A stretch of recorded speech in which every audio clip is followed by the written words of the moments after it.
By today's standards, a carburetor is a crude fuel metering device. 2024 marks 30 years since the last one was available on a new car in the United States because they were simply not efficient enough to meet any of the corporate average fuel economy or emission standards required of new vehicles sold in the US. Even though they've long been gone from the new car landscape, carburetors remain popular among classic car enthusiasts and in some forms of racing. One reason is to retain the originality of an old car. Another is they can be very effective for certain racing applications where neither fuel economy nor emissions are a concern. Last, but far from least, is the fact that carburetors are simple devices that get the job done. They are simple to install, simple to rebuild, and simple to adjust. They don't require electronics or computers, and they are inexpensive to rebuild.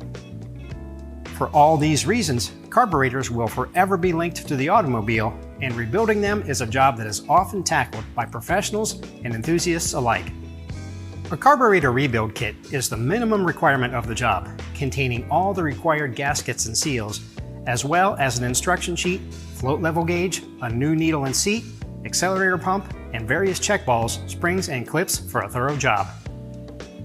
The most important aspect of ordering a rebuild kit is to reference specific identification markings on the carburetor, which may be stamped into the carburetor body or on a separate tag secured underneath a carburetor assembly screw. Most carburetors were used on multiple different applications, with only minor internal differences such as the size of jetting or different gaskets. For this reason, most carburetor kits contain multiple gaskets and additional small pieces that won't be used, and it's critical to match them up to the originals for proper operation. In addition to the components that come in a carb kit, it's beneficial to recommend a new float. Original brass or plastic floats can develop leaks, causing them to fill with fuel and sink.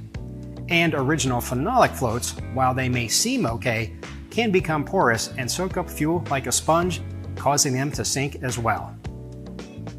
Rebuilding a carburetor involves disassembly, cleaning, and reassembly.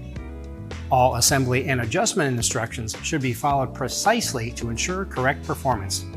Kits are sealed to guarantee that none of the components have been lost or stolen, and this is also why, when the seal is broken, a kit cannot be returned.